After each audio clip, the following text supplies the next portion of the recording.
Salut à tous, bienvenue sur cette chaîne, bienvenue sur cette nouvelle vidéo dont je m'appelle Norbert Messi. Sur cette chaîne, je vous parle de crypto, je vous parle aussi de Forex, donc de devises. Aujourd'hui, on va parler de BTC. Tout le monde qui possède un portefeuille crypto-monnaie a vu sa valeur chuter depuis le mois de novembre. Et c'est une chute qui a été vraiment assez drastique. Certaines cryptos ne s'en remettront pas. Donc, forcément, notre portefeuille a fortement diminué. Mais la question est de savoir, est-ce qu'il y avait moyen d'anticiper tout ça?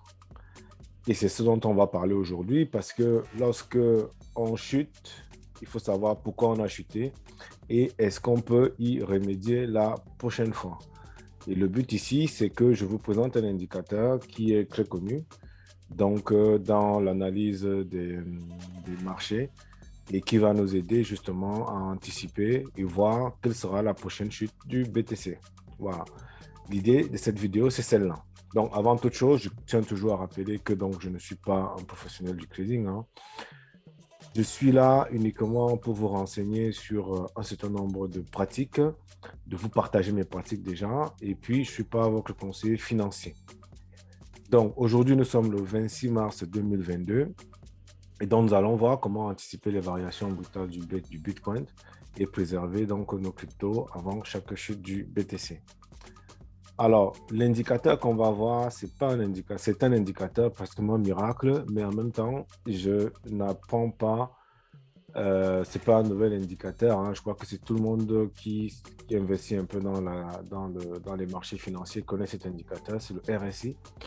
RSI, donc c'est l'index de force relative. Donc, j'ai pris ce texte qui m'a paru assez clair, hein.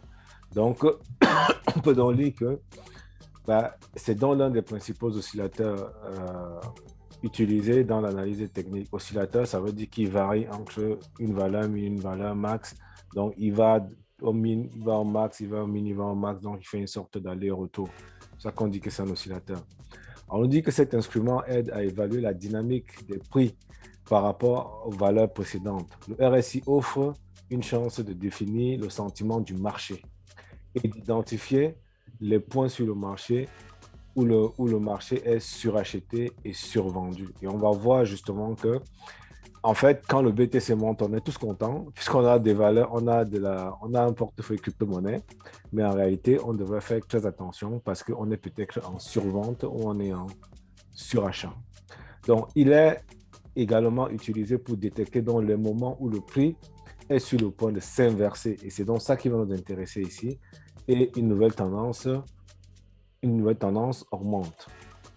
Voilà. Et donc, cet indicateur a donc deux limites. Comme on a dit qu'il va donc varier entre une limite basse et une limite haute, la limite haute est 70% et la limite basse est 30%. Voilà. Donc, si la ligne de l'indicateur dépasse le niveau 70, cela veut dire que le marché est suracheté et que la tendance peut s'inverser.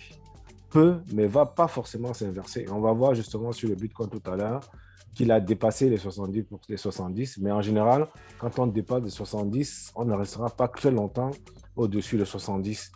Pareil, pour le niveau bas, il ne peut pas chuter jusqu'à sous les 30, enfin, il peut chuter jusqu'à sous 30, mais ça ne restera pas très longtemps, ça va remonter au-dessus des 30. Donc, la limite basse, c'est 30 et la limite haute, c'est 70, donc deux limites qui vont donc forcément amener un renversement de tendance. Sachant que ces deux limites peuvent parfois être, pour certains autres traders, mis à 80 ou à 20, 80 et 20 pour la limite haute et pour la limite basse. Voilà. Donc maintenant, allons-y donc sur notre graphe sur Binance. Et ici, on va donc voir, j'ai donc la BTC BUSD. Bon, c'est pas grave, hein. Peu importe contre quoi, le BTC est. BUSD, c'est un stablecoin. Donc, ici, ce qu'on peut voir, c'est quoi? Si on regarde dans une bougie sur un mois, ici, là. Donc, on va voir que là, au mois de novembre, quand on était donc ici. Donc, ici en bas, j'ai affiché le RSI sur 14 dernières périodes. Et donc, ici, on peut voir à quel moment est-ce que le BTC a commencé à chuter. On était dans le 1er octobre 2021. On voit quoi? On voit ici que le RSI avait atteint quelle valeur? Il avait atteint la valeur de 70, pile poil, presque. Et quand il a donc atteint ces 70, eh bien, qu'est-ce qui s'est passé? Ben, le marché s'est inversé. Donc, vous voyez qu'on a eu une grosse bougie qui est partie donc de septembre à octobre, où on a atteint pratiquement les 67 000 $ le BTC. Et donc, quand on a atteint ça, le RSI a atteint donc le maximum, c'est-à-dire qu'on était donc dans une situation de saturation du RSI. Et donc, forcément, la tendance allait s'inverser. Et c'est ce qui s'est produit ici. On peut analyser exactement de la même manière ici.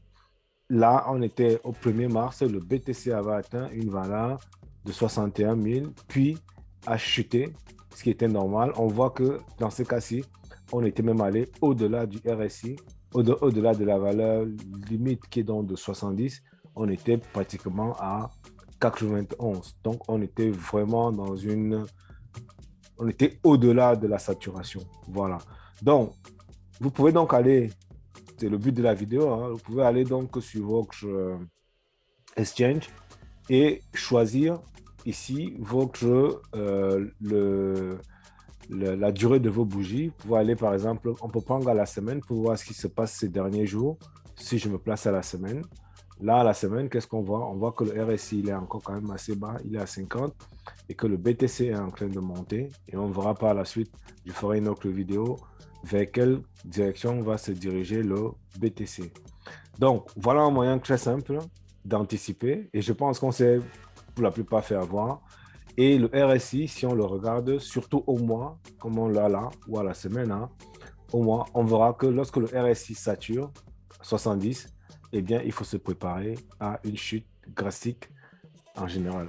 Voilà. Et ça s'est produit déjà 2 fois, comme on peut voir ici, dans cette zone-là, puis dans celle-ci. Voilà. Donc, ceci met fin à cette vidéo. Si le contenu que je te propose te plaît, n'hésite pas à liker, n'hésite pas à t'abonner à ma chaîne si tu n'es pas encore abonné. Rejoins-moi sur le groupe Telegram où j'échange donc de crypto et de Forex. Sur ce, je te dis à bientôt pour une nouvelle vidéo.